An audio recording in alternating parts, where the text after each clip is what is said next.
Welcome, everybody. This is Thought Leadership on Tap, presented by W Energy Software. Today, we have the pleasure of speaking with Steve Haglund, the VP of Field Operations Solutions at W Energy Software.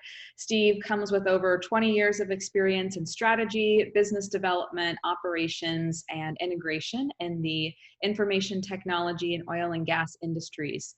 Steve was previously CEO of Neofirma, which was acquired by W Energy Software in 2019. So we are happy to have Steve with us today. Today, he's going to be talking to us about our back office and connecting the dots between the front office and the back office. So Steve, welcome and thank you for joining us today.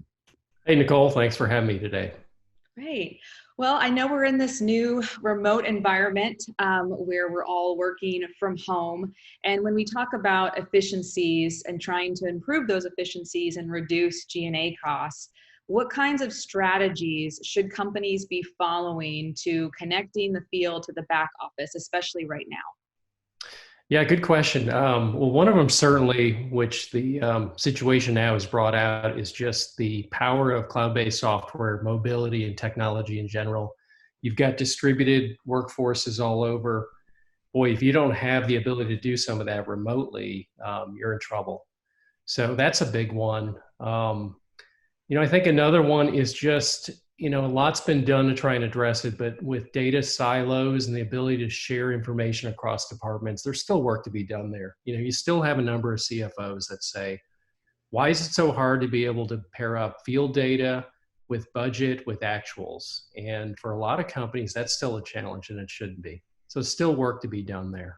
I think you'll see a shift too with, this focus on SG&A, to where you see departments become more hybrid and are doing more with less. People are cross-skilled in various areas because human capital is still a huge piece of the expense and the bottom line that needs to be addressed. Yeah, it's a great point. Do you see opportunities that people should be taking advantage of right now? Yeah, absolutely. I mean, even more important now than ever because of how critical margins are and the ability to operate efficiently. SCADA and automation out in the field's been a big one for a long time. There's still opportunity. I think there's a lot of operators that have done things a certain way and continue to do it that way, and maybe haven't thought about how do I reduce costs with human capital through some of this. Unfortunately, a lot of that stuff's still pretty expensive. The majority of the wells in the U.S. aren't necessarily economic enough to support the cost for putting that in. One big holdup in that area had been a lot of where these wells and fields are located. There is no network or signal out there. A lot of progress has been made to start including those and providing coverage in those. So that's addressing one big part of it. I think it's so critical now to be able to visually see what you have going in the field and how it evolves and changes. We've got a really neat visual product called Asset Builder in our production accounting area. But something like that, I think, is so important now to be able to draw that, see it, visualize it, and help think about how do we make sure we're efficient as we evolve, how the field's kind of growing there. If you could wrap us up, what do you think the future holds? Yeah, I mean, maybe by area, for the field lease operators, field supervisors, certainly the advent of what I term intelligent pumping is coming.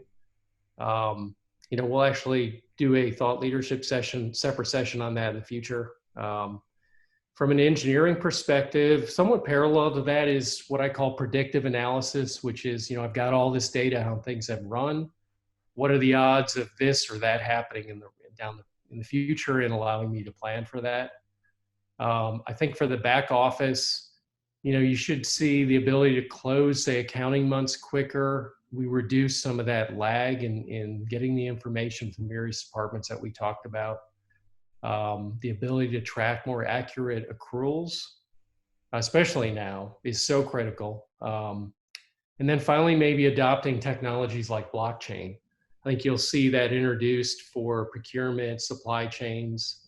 So some interesting new technology that I think you'll start seeing here in the near future. That's great.